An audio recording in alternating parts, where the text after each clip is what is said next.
Hey guys, Robert here, bringing you another video for Friday, September 26, 2025.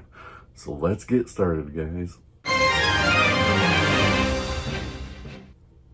So today's top story is actually about Kojima. He is recently in project talking about his 20-year plan and a game he recently brought out for a kind of a short trailer to be able to talk about was Physint. Interesting enough, though, they said that this game is going to be an exclusive on the Ps6, somewhere projected by 2030. So it kind of got me wondering not only about the game, because there wasn't much detail, a little bit of cast, but not really like a story or anything like that. But it really got me thinking about how much is the Ps6 in development currently, because you got to think if it's 2030 and he's working on the game now, maybe 4 or 5 year development. Is the Ps6 coming out sooner than what we think, or is it just more of a maybe this is gonna be like 1 or 2 years within the life cycle? But yeah, it's interesting. And I think this game, Physint, if that's how it's pronounced correctly, I believe this game's gonna have to finish off good, because you got to think, if Kojima had his 20-year plan and he just released Death Stranding 2 just recently, he got that game, I believe it's called OD, and then Physint, like, he's up there in age to where, is he going to be able to still have that passion to do it when he's 70 years old and going to retire to be able to do games like that? So, it made me wonder about, not only we're going to start seeing less games from Kojima because he's going to work on these next 2 games, but even that the Ps6 is coming out sooner than you think. And it makes you wonder, is the Ps6 just going to be an upgraded PS5 like we saw from the PS4 to 5? Is it going to be even better? I don't know, but it's getting me kind of thinking of the next gen of gaming, what it's going to look like by the time this game comes out. How popular is PS6 going to be? I don't know, but Physint, Ps6 exclusive. It's going to be interesting to hear more about this game. Let me know your thoughts. Are you a big Kojima fan? Do you like anything that he's made, or are you mainly like Metal Gear or things like that? Are you excited about this game being an exclusive? I don't know. Let's get started with the conversations in the comments and let me know. What do you think, guys? Pretty awesome. In our next story we're going to talk about is Trails of the Sky first chapter. Recently came out, and the score for this game is the highest rated Trails game ever. I believe it scored a 91, but it's one of the highest games of this year. And I know there's been a lot of hype surrounding this game, and I recently just picked up my copy, so I can't wait to play this game. But to be able to score that top tier for a Trails game is awesome. So let me get to it. What we see is Trails of the Sky first chapter scored a 91 rated. I'll go kind of through the top 5. Trails Through Daybreak got an 84. Trails in the Sky the Third in 83, and the Trails of Cold Steel 3 in 82, and the Trails of Cold Steel 81. So you got to think, those games that have been out this long, and Trails of the Sky first chapter just coming in, how popular that game was when playing it on the PSP, to score this great of a score for a game. That's awesome to hear. Also heard a recent story that the Trail series in general has sold over 9 million in sales. So that's pretty awesome to see. Hopefully this franchise continues to go strong. I love the Trails games. The Trails games are one of those that I think most of us got exposed to Cold Steel. That's one of my first ones. I just loved it. And I think the only hard part is being able to keep up, be able to play all these great games. And that's just what happens as an RPG fan. You gotta hope you find enough time to be able to play all these fun games. But it's good news. Hopefully you know, we see the trilogy coming out and it gets even better. So getting excited for that one, and hopefully, you know, good news there. I can't wait to play this game, and yeah, it's going to be awesome. So, bring you the next story. Did you guys hear that PlayStation might be testing a new kind of rewards program? Apparently, with the launch of Ghost of Yotai coming out next week, Sony's kind of doing this rewards program that if you got the platinum in Ghost of Tsushima and a specific trophy, that you can actually go to their link that they have, click on it, and pre-order some merch for your achievement of getting the platinum. Like, I want to know your thoughts on that, because it's not like they're giving away something for the achievement for you put it in the time to be able to get it. They're more than letting you pre-order this gear, and you still have to pay. I believe it's $30. You still have to pay to be able to get this gear, even though you have the achievement of getting the platinum. Are you guys interested in something like that, to where you get the platinum in, you know, one of your favorite games, and then you could click on it and be able to get merch, maybe something that to be able to give away? Now, in this case, they were giving out a pin and a t-shirt. So if you got the platinum, you would be able to get a commemorative pin, but the pin is $25. So, I mean, for me, I think that's pretty cool. I like collecting the pins, but I get the platinum, and then I click on this link, and then I still have to pay $25 for this. I think it's interesting, but it's not something I think I would want to do, because, I mean, let's face it, I just spent, you know, let's say you just spent money on buying the game, and now they want you to spend another $30 for merchandise. That might be cool, might not be cool. I guess it's only for a certain crowd of people who like doing stuff like that. But yeah, other than that, I don't know. I think it's interesting. I think they got to start pushing more of their games that would maybe Uncharted, Last of Us, God of War, like things like that, and start kind of testing the market a little bit and see whether or not it's going to be something that can push to all avenues of gaming.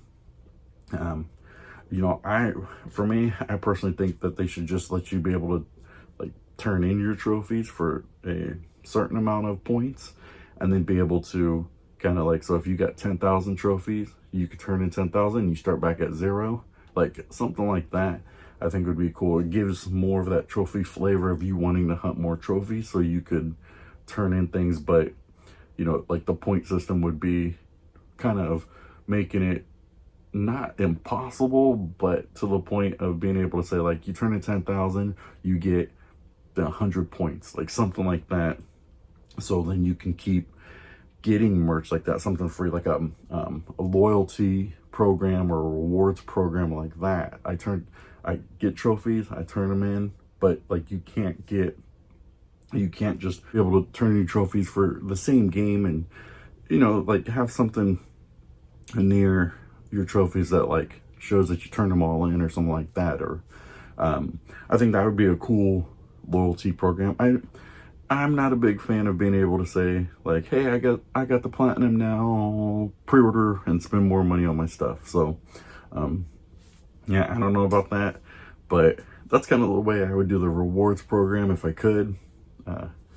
Interesting. There is a market out there, so that's why they are testing it. But you know, let me know your thoughts. What do you think? Would you be interested in getting this pin, this t-shirt from Ghost of Tsushima because you got the platinum? Like, let me know your thoughts in the comments. What do you think? And, you know, actually, let me know too, what do you think? Do you think you could develop a better like reward system than what they had like with PlayStation Stars? How would you develop this system to be able to reward the fans for playing your game, getting the platinum, as well as continue to kind of keep them in that, you know, trophy hunting ecosystem and stuff like that? Let me know your thoughts. So to wrap up this roundup this week, state of play just happened this week. What are your guys' thoughts? I made a prediction video this week and I got them all wrong, so that's just me. But what do you guys think? What did you guys think about the new Wolverine game? Were you interested? Did you think that it was well worth the wait to know that we're now going to get a release date of fall of 2026? But being able to see the trailer, seeing we haven't got really too much gameplay yet, but being able to kind of now the hype of we're finally knowing that we're going to get the Wolverine movie. What did you guys think about that? You guys hyped to be able to play it? Do you think it's just another kind of it's another superhero game, or is it something that like you can't wait to see what they're going to give you as like the DLCs and the pre-orders and all the goodies on that? So what did you actually think about State of Play? My favorite game I saw from there was Dynasty Warriors 3. Fun fact about me is in the PS2 era, I played a lot of Dynasty Warriors 4. That was one of my favorite games.